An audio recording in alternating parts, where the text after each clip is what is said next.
குவியும் SIR மனுக்களால் supreme court வேதனை. மாநில அரசுகள் வரிசை கட்டுவதாக அதிருப்தி. அரசியல்வாதிகள் விளம்பரம் தருவதாக விமர்சனம். மத்திய பிரதேசத்தில் கஞ்சா கடத்திய அமைச்சரின் தம்பி கைது. எந்த சட்டமும் மக்களுக்கு சுமையாக இருக்கக்கூடாது. எம்பிக்கள் கூட்டத்தில் மோடி பேச்சு. ஓட்டுக்களை தேடுவது தேச விரோதம். லோக்சபாவில் ராகுல் குற்றச்சாட்டு. 15,000 கோடி ரூபாய் கடன் மோசடி. அனில் அம்பானி மகன் மீது சிபிஐ வழக்கு. ஹோட்டலில் சாப்பிட்ட 3 ஊழியர்கள் உயிரிழப்பு. சத்தர்பூர். விமான சேவையை 10% குறைக்கும்படி இண்டிகோவுக்கு மத்திய அரசு உத்தரவு. நடவடிக்கை எடுக்கப்படும். அமைச்சர் உறுதி. இண்டிகோ விமான நிறுவன பிரச்சனையால் மத்திய அமைச்சர் ராம் மோகனுக்கு சிக்கல். சென்னையில் 41 விமானங்கள் ரத்து. வந்தே மாதரம் முழுமையாக இருந்திருந்தால் நாடு பிளவு பெற்றிருக்காது. மத்திய அமைச்சர் அமித்ஷா பேச்சு. இந்திய குடியுரிமை பெறும் முன் வாக்காளராக சேர்ந்தது எப்படி? சோனியாவுக்கு கோர்ட் நோட்டீஸ். பூண்டு வெங்காயம் பயன்படுத்துவதில் பிரச்சனை. விவகாரத்தில் முடிந்த 11 ஆண்டு திருமண வாழ்க்கை.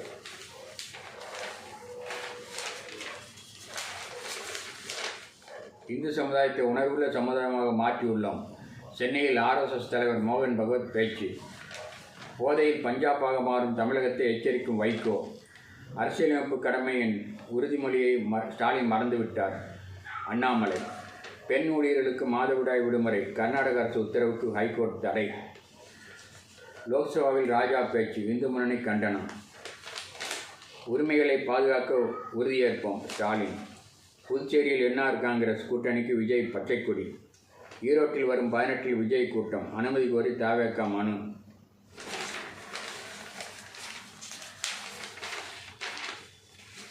தனியார் மருத்துவமனை கட்டிடத்தின் விதிமீறல் பகுதி அகற்ற 3 வாரம் கெடு. சுற்றுச்சுவரில் பைக் மோதி 2 சிறுவர்கள் உயிரிழப்பு.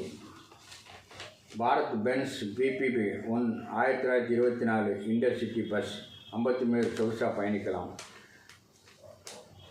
உக்கடம் விநாயகர் கோவிலின் ரூபாய் 100 கோடி சொத்து மீட்பு. கோவை. திருச்செந்தூர் கோவிலில் நடை திறப்பு நேரம் மாற்றம். போலீஸ் உள்ளிட்ட 3 தாக்கப்பட்ட பெயிண்டர் பலி. அமித்ஷா தமிழக வருகை ஒத்திவைப்பு. பழனிசாமி முடிவுக்காக காத்திருப்பு. விஜயை சந்தித்ததால் திமுக கூட்டணியில் குழப்பமில்லை. பிரவீன் சக்கரவர்த்தி. காங்கிரஸ் மேலிடத்திற்கு திமுக நெருக்கடி. அரசை எதிர்த்து பேசினால் குண்டர் சட்டம். சீமான் விமர்சனம். திமுகவுக்கு மக்கள் பாடம் புகட்டுவர். விசுகிந்து பரிசித். பெண்கள் கூடினாலே புடவை நகை பற்றிய கதை பேச துவங்கி விடுவர். அமைச்சர் பன்னீர்செல்வம் கிண்டல். நம்ப வைத்து ஏமாற்றுவது திமுகவின் வேலை. விஜய் ஆவேசம். கடுமையாக உழைத்தால் புதுச்சேரியிலும் ஆட்சியை பிடிக்கலாம் விஜய்.